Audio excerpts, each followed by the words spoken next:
Welcome to Voice Rising with Kara Johnstad. Enjoy weekly conversations with leading luminaries, pioneering visionaries, singers, poets, musicians, and sound healers as we explore the profound role our voice plays on the path to self-realization and global enlightenment. The internationally acclaimed singer, composer, author, healer, recording artist, voice expert, creator of Voice Your Essence, and founder of the School of Voice, Kara Johnstad uses her extraordinary spiritual gifts to empower others. Everything in this world vibrates. Everything has a frequency. A pioneer in the field of voice work and transformational songwriting. Her breakthrough methods are helping thousands of people worldwide fine-tune their body-mind-spirit system and unlock the energetic frequencies of limitless creativity, health, and abundance. Share your voice, ask your questions, join in the conversation. Receive life-changing, positive transformation and rise together to create a sound world. And here's your host, Kara Johnstad. Hello, everybody. Welcome to Voice Rising, where we explore the transformative power of sound and the many layers of our voice. Today, I'm honored to welcome the incredible Radhika Vekaria, a visionary singer and sound coach who bridges the ancient wisdom of Sanskrit with contemporary musical landscapes. Her new album, Warriors of Light, invites us on a journey of self-discovery, healing, and empowerment through sound. Radhika, it's a pleasure to have you with me on the show today. Thank you, Kara. It's a pleasure to be here. So first of all, congratulations on your new album. It's absolutely gorgeous. And what is so fascinating is your new album, Warriors of Light, blends Sanskrit, Tamil, and English. So what inspired this fusion of languages and cultures for you? Well, yeah, this is a little bit of a different take on sacred music, and I wanted to bring together all of the languages that I've been influenced in my life. Obviously, I grew up in England, so English was a primary language for me. And as I delved more into my roots, obviously Sanskrit became extremely profound for me, and I wanted to bring more of my personal journey in this album. I wanted to bring more of my life into the philosophies and music that is being shared, and I thought that the tapestry should be woven with the different languages that I've been influenced by. Beautiful. I'd love to start out this show with a piece off of your new album, so that our listeners get a taste of this soundscape, this beauty that you've created. And we're going to start out with a piece called Liberate, and you're going to share with the readers, because I've been stumbling over Mahamrityunajaya. Am I getting close? There you go. Yes. It means the great victory. The great victory. And how does this mantra connect with the theme of liberation in your own life? Just a short glimpse before we listen in. Absolutely, yes. This mantra in particular, the Mahamrityunjaya mantra, is considered one of the most powerful mantras in Vedic history. It's from the Rig Veda, and it is a liberation mantra. And it's said that whenever one is facing an end of something, even the end of their life, this mantra gives them peace to let go of everything that they've been bonded to, because we feel fear when we are about to let go of something that we are bound to, and we don't realize that we're part of something so much greater. So this mantra, I have directly experienced the power of this mantra in times in my life when I, say, had a panic attack, or when I was having a really tough time. Even on the spiritual path, we still have a tough time sometimes. And this mantra has anchored me so strongly and powerfully and immediately that I wanted to honor it and write a song that was really around the theme of the power of this mantra. So this song, as you hear it, the verses are in English that represent the modern world question, this yearning, this almost desperation for an answer of a higher power and whether they are there and, what's going on in our lives. And the choruses are this answer from the ancient world that allow us to free ourselves from the fear of the question. And that's why it was a dance and an interplay, because I feel like my life and the human journey in general is this oscillation between question and realization, question and realization. And that's how this song came about. Beautiful. Let's listen in. Here we go.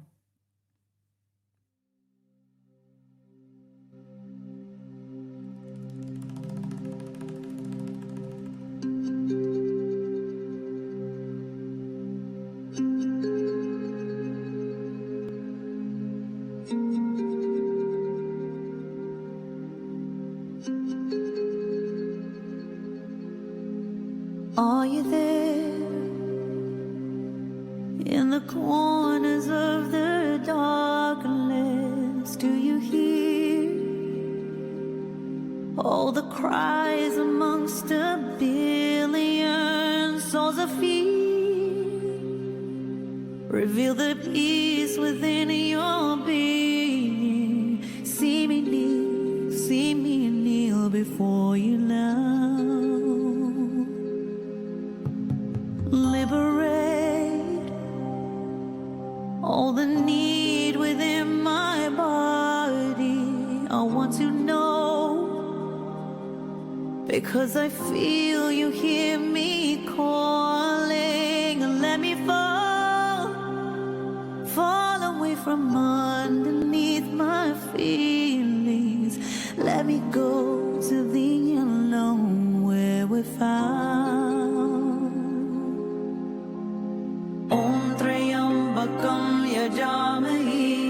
Sugandhim pushti vardana urvarkamiva bandhanal mrityur mokshiyamamrita om trayambakam yajamahi sugandhim pushti vardana urvarkamiva bandhanal mrityur mokshiyamamrita.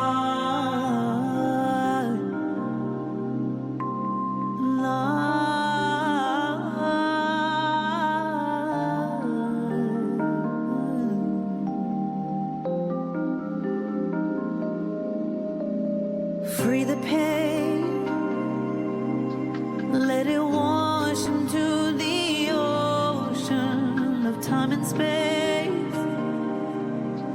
where the waves are in full motion by the moon. Watch it cascade into the dark side, illuminating my mind.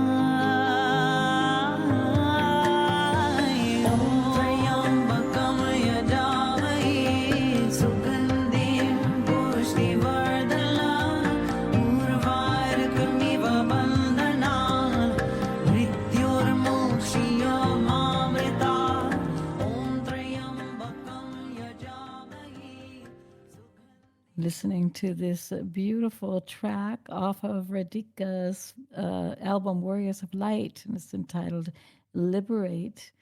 Radhika, you mentioned in one of your, and I'm not sure if it was your press release, but that you'd like to help listeners remember who they are through your music. What is that longing for you, and how do you think this album is supporting us in coming back to our heart and to ourselves? Yeah. Well, the reason why it's called Warriors of Light is because, I don't ever create something that from a place that I've not experienced, Kara, Mm-hmm. And yeah. I think that in my life, the greatest fight that I've had to engage in is the one against my own mind. And I think that is the one that we all have to fight the most against. And I think we live in this world where there's a lot of self-talk to deliver us out of who we are. We are in a world that is constructed to make us forget who we are. So much of what's around us is encouraging us to be this or do that or live like this person's life, or what this idea of success is, or what even is this idea of it to be spiritual.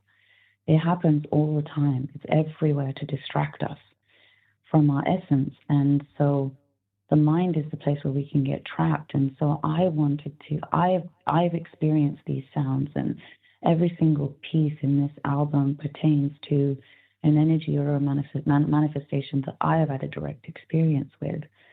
And all of those have helped me almost cut away, like the sound is a sword. That's how I look at it.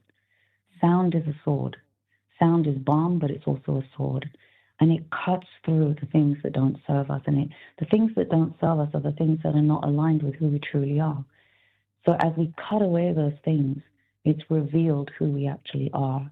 And that's the other layer of why this album is called what it is to bring that illumination back to the truth of who we are, which is completely individual and sovereign. And that's the journey that the album takes from the beginning. If you see the the first song, the first prayer, the meaning is literally lead me from untruth to truth, lead me from darkness to light, lead me from death to immortality.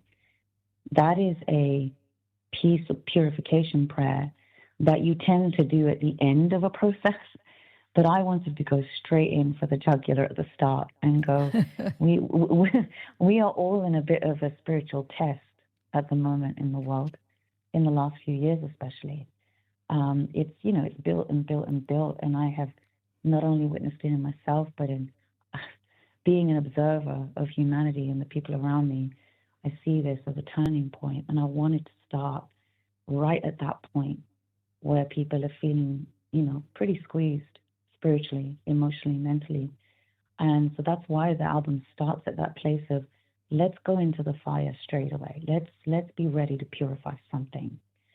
Because we're all at a precipice. And so the journey of the album starts at that point and goes through an entire arc of taking you to that place of self-realization. What was one of the most powerful moments you remember while recording or while writing this album where you really felt a deep transformative healing, a big shift? I think for me it was, well, there's so many. Every single piece on this track is so powerful to me. When Aganita Tara came into my life, it's a very, very old composition by Sage Agastya. It's over 3,500 years old.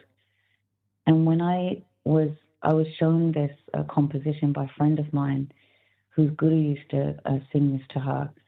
And the moment I just heard these words, something in my entire being just shifted and changed. And it's about the Parashakti. It's about all of the forms of the divine feminine culminating together into one supreme form. So Aganita Tara, the dance of countless stars, which is kind of it's the song that ends up being before the spoken word piece, which is the turning point of the album. It's the ultimate point of realization into the nature of the entire universe, which is so incredibly powerful, and we have to take our hands off the steering wheel. That piece for me is such a huge point in the album because you realize it's all already taken care of. There's a power that it's just beyond our own comprehension. And there's another piece, which is the Chalisa, which completely flips that. So it's on the other side of the spoken word turning point. So it's like these two kind of bookends of the middle, like fulcrum of the album. The Hanuman Chalisa, again, is extremely old, written by Goswami Tulsidas.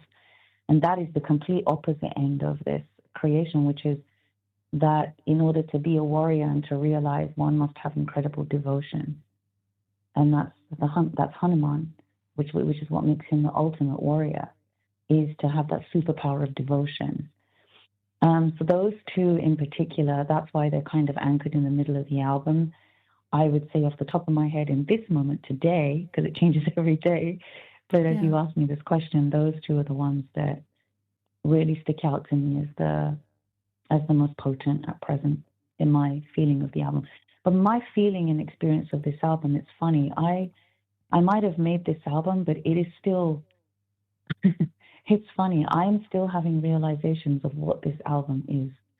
It's revealing itself to me continuously. And I'll continue to realize it, which is what makes me great. If you ask me this question probably next week, I might give you a completely different answer. That's the beauty of being in the present moment, right? That is the beauty of being in the present moment. We get to give different answers depending on the moment. So that's wonderful. I remember you shared with me, we had an interview a couple of years back, and you shared with me that you've had a lifelong experience working with a speech impediment that you had as a kid. How has chanting and doing mantras and diving into sound healing supported you on that healing journey? Well, it's made me able to speak to you like this. Because one doesn't hear anything, right? Any change. So, yeah. Well, I think it's had multidimensional effects on my physical voice, my nervous system, my feeling of my place in this lifetime. On a physical level, chanting mantras in Sanskrit and Tamil and these ancient languages, they are hitting more nerve centers in your body than modern languages. So I might have said on our last call that, Sanskrit and Tamil hit 5 positions of the mouth when you're speaking them or singing them, and in English you only hit 3. So our mouth holds all these access points to our nervous system. So when we're engaging in these ancient sounds, you're hitting 60% more of your nervous system through your mouth. Yeah. So imagine what that's tapping into, what that's enlivening, what that's able to recalibrate, what karmically that is having an effect on healing. There are so many different ways it affects you. And then, physically, it's obviously it's helping your nervous system. A lot of conditions that are, say, neurological and physical are stemming from the nervous system. Maybe it's a karmic imprint or something that traumatically happened as a child. But that has helped me. And also, the other level of it, which is the more broad level, is that when you start to engage with sounds that are pure in nature, that are very much derived from the universe and from the environment, as the rishis and ancient sages did. These sounds were literally experienced. Sanskrit is not a language that was decided. It was a language that was experienced directly from nature. So when you start engaging with these sounds, you are more in a naturalness of vibration in your life. You are inviting more natural vibrations into your subconscious and your conscious. And as you do that, you begin to realize the things that are unnatural to you. And you start to eradicate the things in your life that are unnatural to you. And that gives you more space. And it gives you more freedom to be in your essence and your core and make decisions according to what you want and what your soul is happiest for. And I think when you're more in alignment with your essence, when you make more choices of things that, when your antenna is able to tell you more clearly because your life vibrationally is more centered, you're going to feel more fluid and free. And therefore my voice began to free up too. So it did me a favor having a speech impediment, because it actually led me to have to figure out. It was almost like an indicator. It was a red flag thing saying, you're not doing the right thing here, because your body and your mouth is literally telling you you're not on the right path. Yeah, it's a gift. It's been a gift. It's been a gift, exactly. And you learn to not only navigate, you learn to dissolve the obstacles that were in the way, right? You learned with the fluidity of the tongue and the different sounds that you could come into that spaciousness. Let's take this opportunity and play another track off of your album, and this track is called "Release Your Fears." Jaya Jaya Durga Ma. What emotions and intentions did you pour into that song when you started exploring it? Well, this song was, this song took me a really long time to write because I was feeling, I really wanted to honor Ma. I wanted to honor Ma Durga, who is the ultimate nurturer, fighter, protector. And, in the ancient mythology, she's the one that comes and destroys the demon Mahishasura, who's taking over the entire universe. And, she was actually created out of the combination of Brahma, Shiva, and Vishnu, which are the three primordial forces of the universe, which is creation, sustenance, and destruction. And when those three couldn't vanquish the demon, they came together, and their merging created Durga, who is even more powerful. And I felt this motherly presence in my life in a really big way. And I wanted to honor her by writing a song in English and Sanskrit. And I just felt this immense protection and love. And, in moments where just a little fear might creep in, I literally felt her just banish it. And that's why I wanted to write the song. However, it took me a year to write the English lyrics of this song. I couldn't believe that it took me that long. But the reason why is, how do you take a manifestation or a presence that has been celebrated or revered for thousands of years and put that into a 4-minute song and then translate that into a language called English? It was very challenging for me. And then I actually went to, not to go too far down a rabbit hole, but I ended up doing a very powerful process around her. And one night, very late, and suddenly it was like a tidal wave that came in, and I wrote the song in 10 minutes. Wow. It was really interesting. And I learned through that process that like a mother that loves you, you have to be completely innocent, and you can't expect to know what to do. You have to kind of let her take care of it, and she will take care of it. And that was the biggest lesson I got from writing that song, that I wanted to write something called Release Your Fears, but I hadn't quite released and completely surrendered.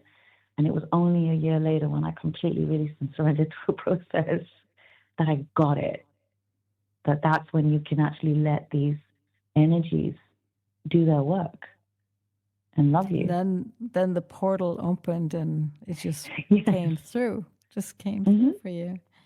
Well, let's listen in. Jaya Jaya Durga Ma, Release Your Fears, off of the new album Warriors of Light.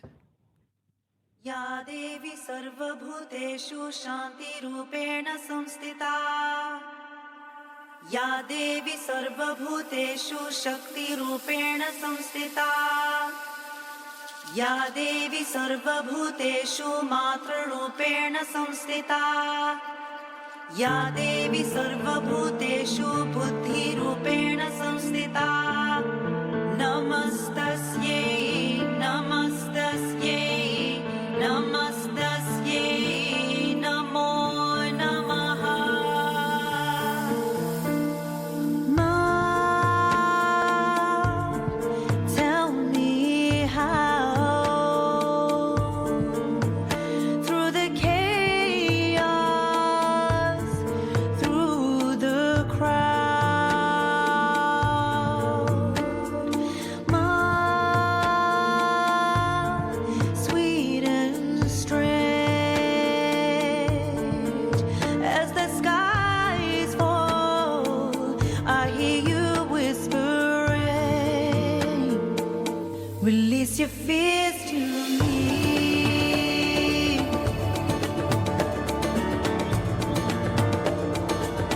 Release your fears to me.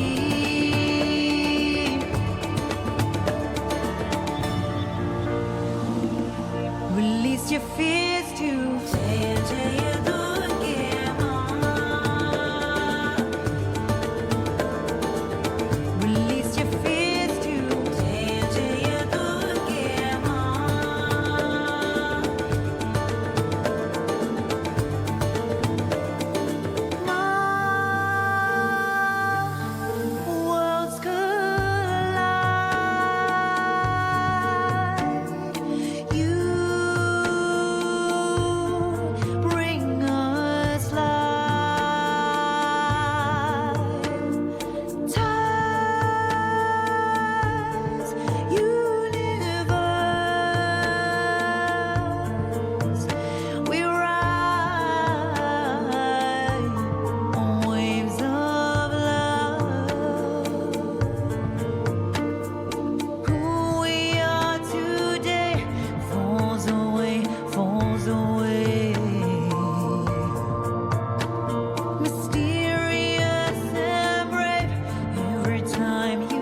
your fears to me.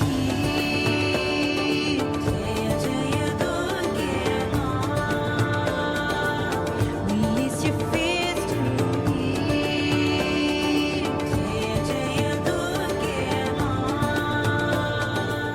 Release your fears to me. You are listening to Release Your Fears off of the new album from Radhika Vekaria. And before we continue our inspiring conversation with Radhika, let's take a moment to hear from our wonderful sponsors who support Voice Rising and Om Times. Their commitment to uplifting voices and conscious creativity makes this show possible. So stay tuned, and we're going to be right back. Conscious media for conscious minds. Om Times.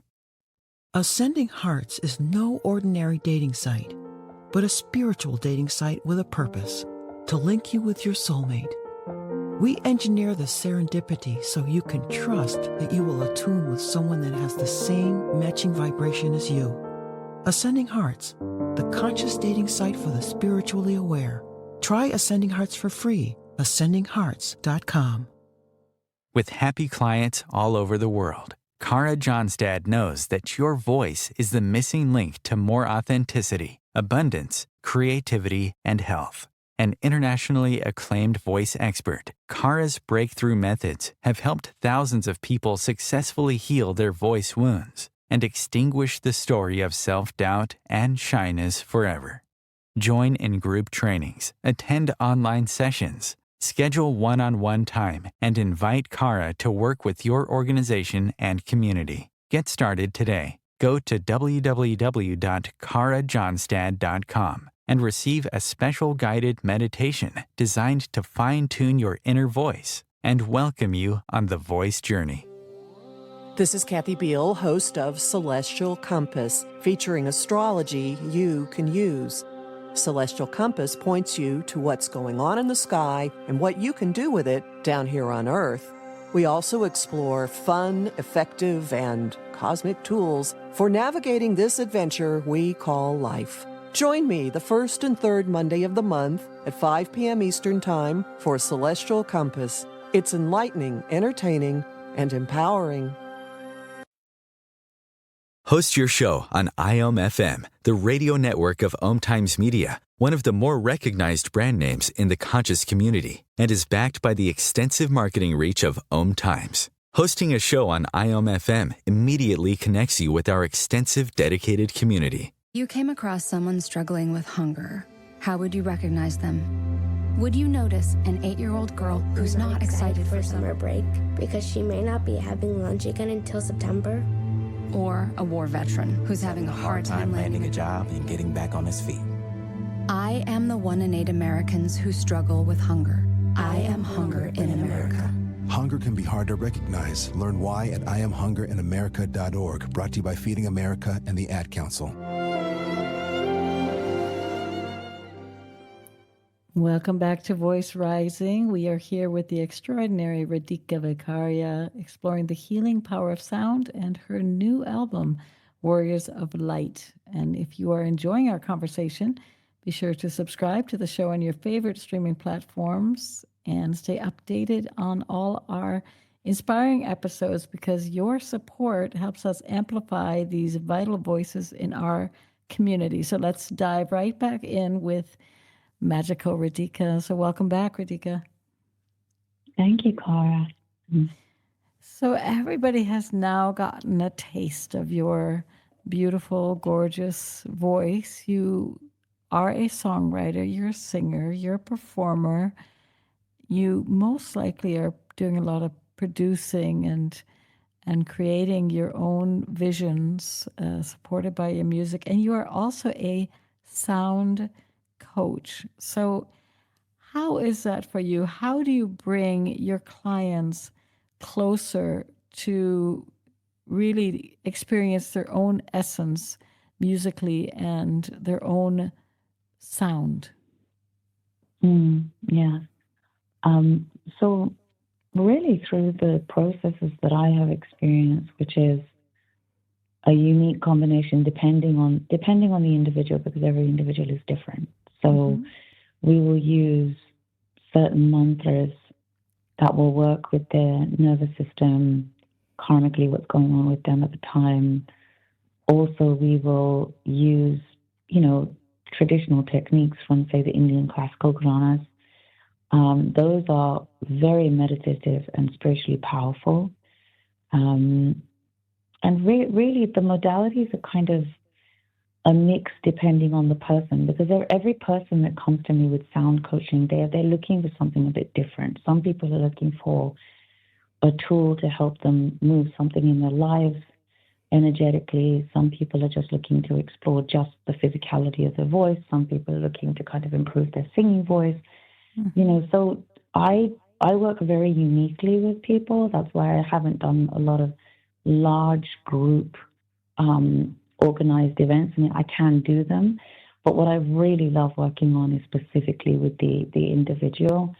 And as I said, it's a mix of things that is like, I'll look at someone's astrology, for instance, and see what's going on with them and say what might have turned in their communication at certain points in their lives, and what might be transiting in the houses of communication. And that is very specifically connected to the voice, right? So it's a very it's a very like 360 approach to the voice. It isn't just the physical sound, but it's the energy in and around it as well that I work with.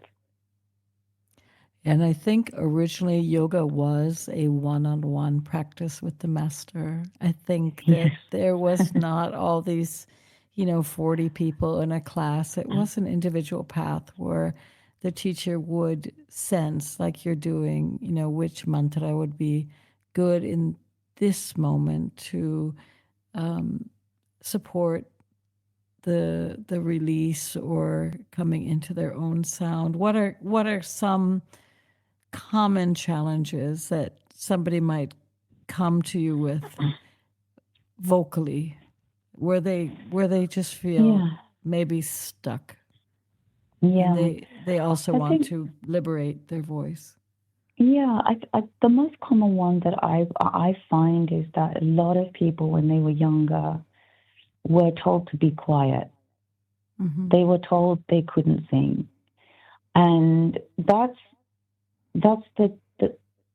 probably the most impactful thing as a young human, when you've had a parent or people in your lives inhibit your expression. So it goes beyond just the sound of the voice. It goes into confidence. It goes into, do I matter enough to even make a noise, make a sound? Yeah. Because what's happened for a lot of people is they tend to compensate that with just making noise in the world. And there's a difference between noise and sound. There's a difference between noise and music, right? We can all make noise, but are we making music? We can all say something in order to be heard, or we can actually speak our soul. So there's a difference. And so I think that one has been a compensation for the inhibition of the other, and that's a big part of what I work with people on. And then so that goes into energetics, that goes into listening to the nuance in how someone's expressing themselves to me, and catching an inflection of even how they are expressing their difficulty. It's not just the difficulty they're expressing, but it's the tone and the movement between the words of how they're expressing that can tell me this is something we need to go into. It's very specific.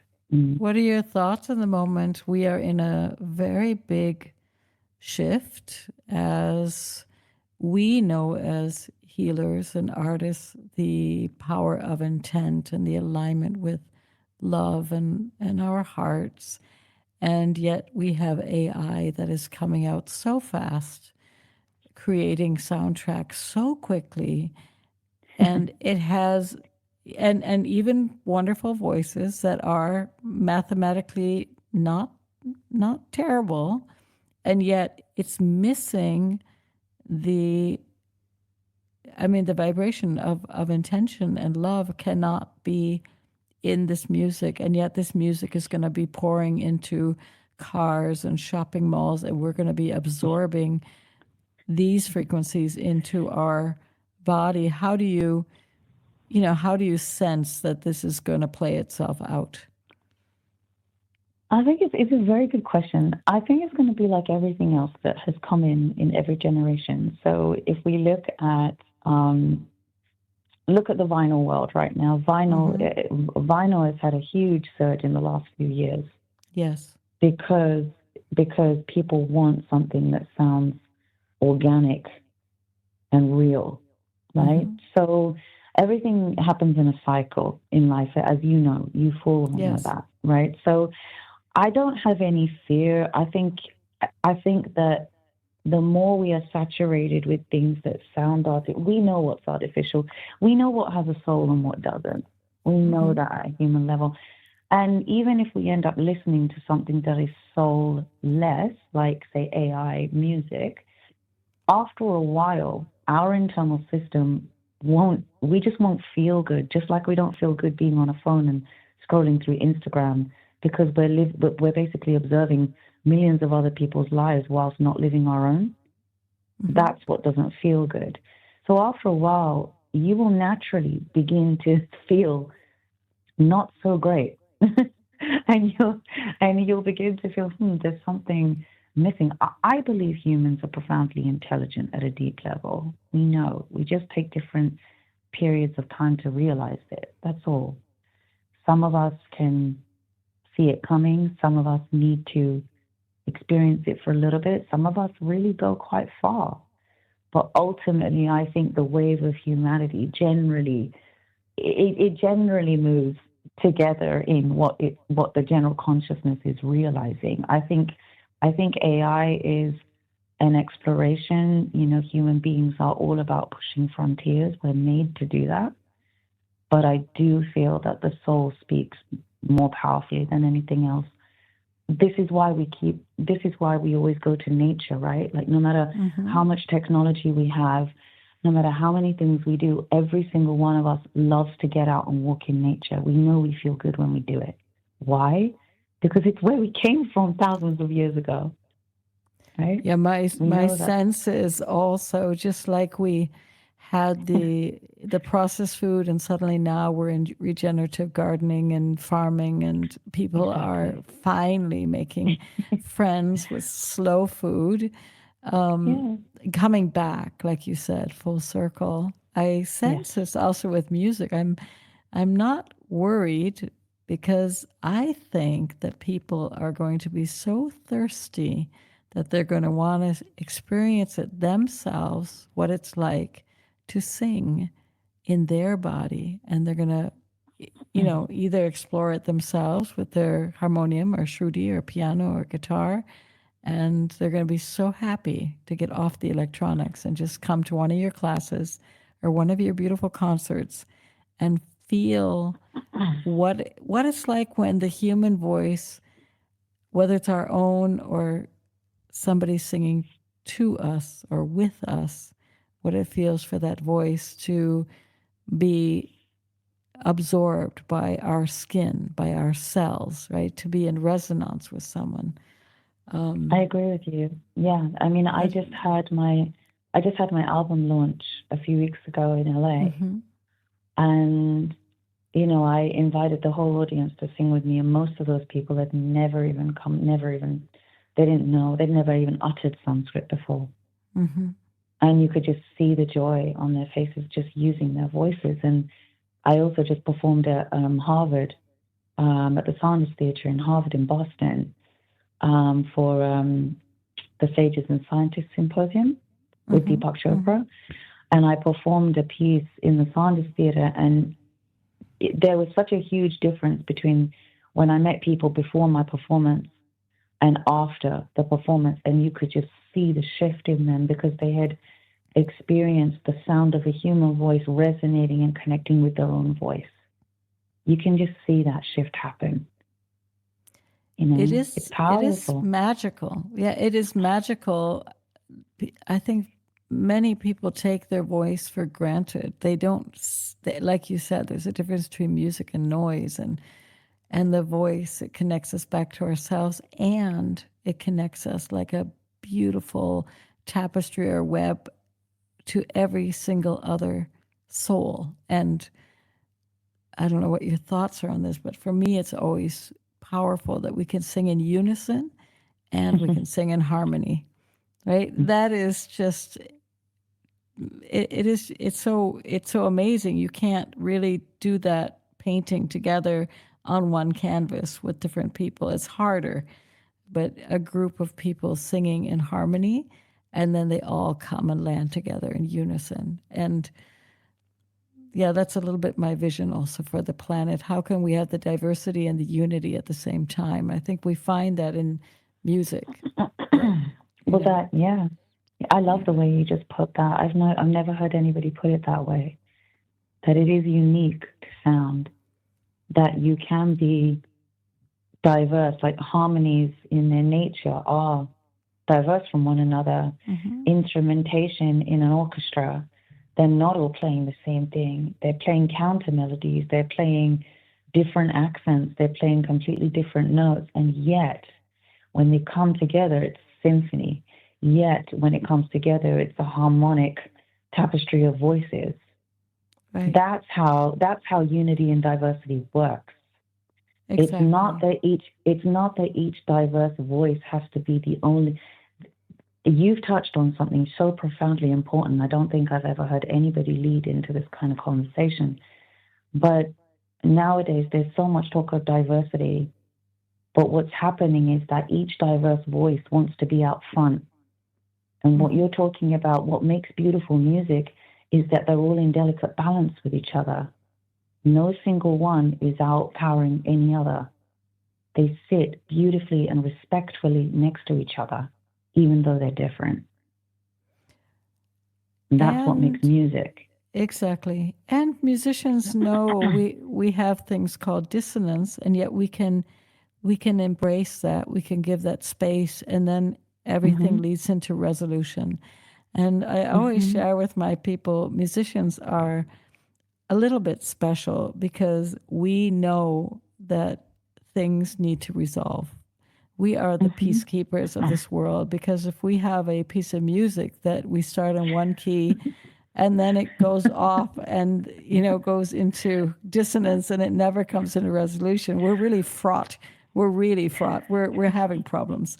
So musicians are always seeking resolutions. We are like mediators for peace in this world. And I don't know if that's true with painters or dancers, So, yeah. It reminds me of the sa in Indian music. You have the sargam, which is the sargama padanisa. And every song, you have your sa. And even when you're, studying Indian music a little bit, like when I work with people who specifically want to learn voice, one of the first things we do is we find their sa. Yes. Their root note is specific to them. Not all of us have the same sa. Like not all of us have the same soul.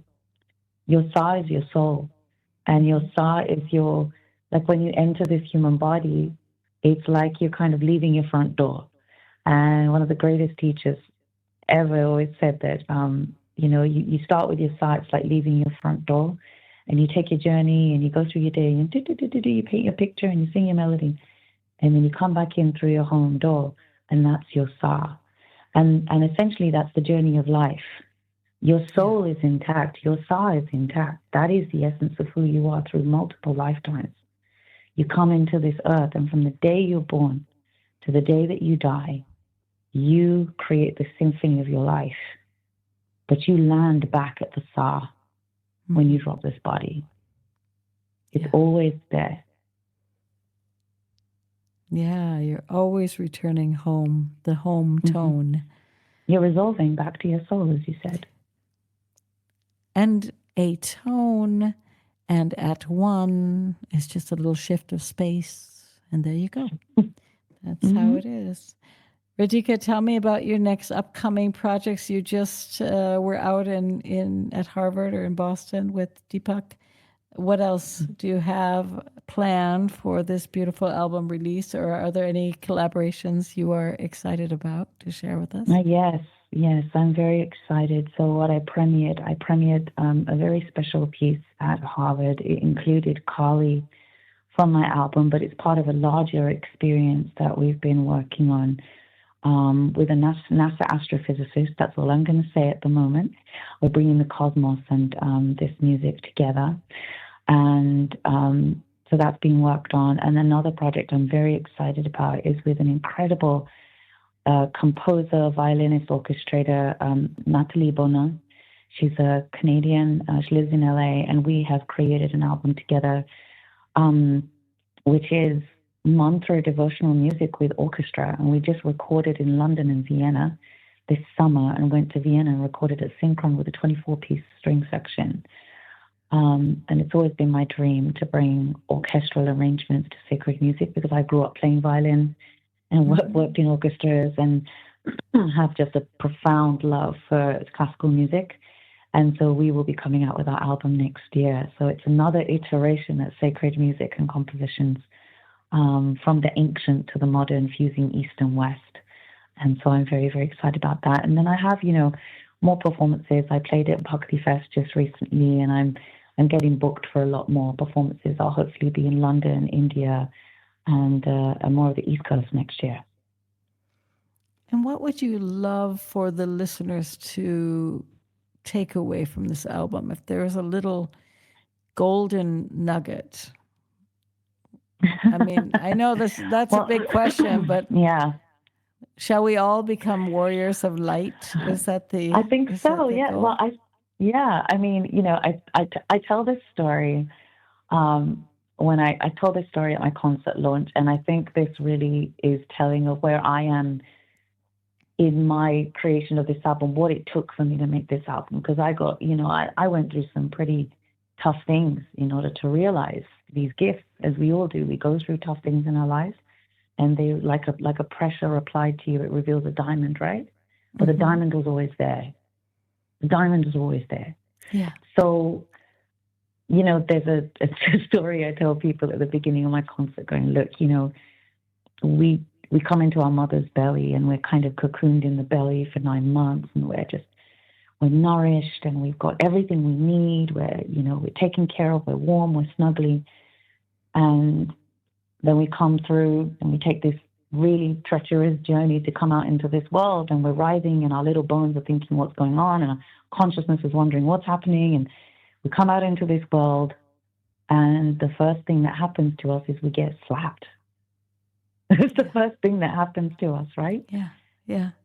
But the reason we get hit is so that we can make a sound and we breathe. And my point with this album is to also, in a world that is very much about, hey, we've got to be soft, and we've got to be this, and we've got to, everything's gentle. I think we've negated a whole other part of nature that is sometimes in the world and in our lives. We have to fight to be who we are. We have to have strength and resilience. Spirituality is not often spoken about in the same sentence as strength and resilience these days, and I don't know why. Because in the Vedic times and in any ancient culture, they all talked about strength and resilience and fortification of mind. And you had to fight. And as I said right at the beginning of this conversation, the greatest fight we have is the one in our mind. So what I wanted to do, and by telling that story about, you get the first lesson that life teaches you is, hey, you're going to have to declare yourself to be here. And you have to make a sound. Make that sound, And that's the thing I want to drive home with this album, is make your sound. Don't be afraid to make your sound. And you know what? Sometimes you have to fight for your true essence. Fight for it to be here. Fight for you to have your own internal peace. And use sound to do that.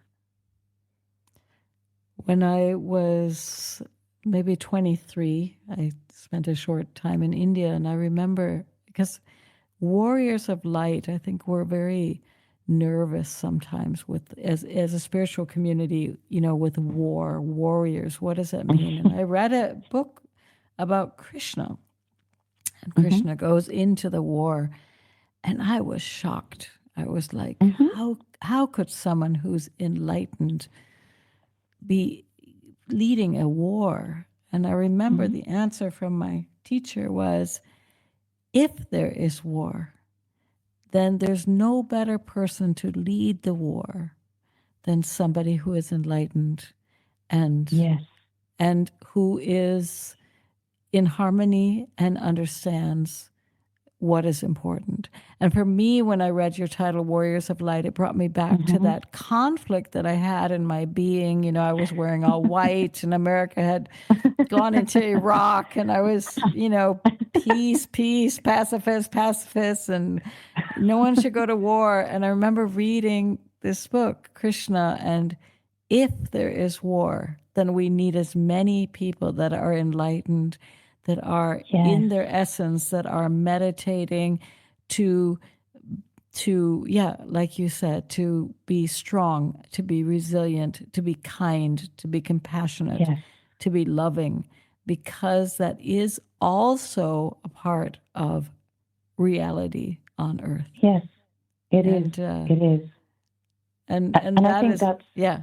And well, that's again the other layer to this album is my presentation to people to say, hey, you're even in the spiritual world, you're being told this idea of, having to be soft and kind of taking it all the time.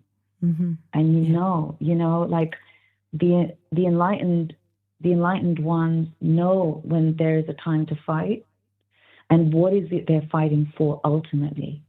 It's the ultimate truth.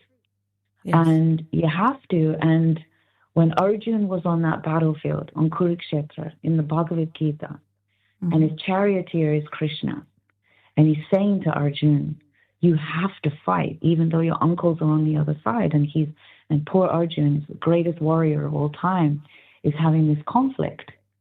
You have to, your consciousness, which is Krishna, is speaking to you and guiding you from that higher place.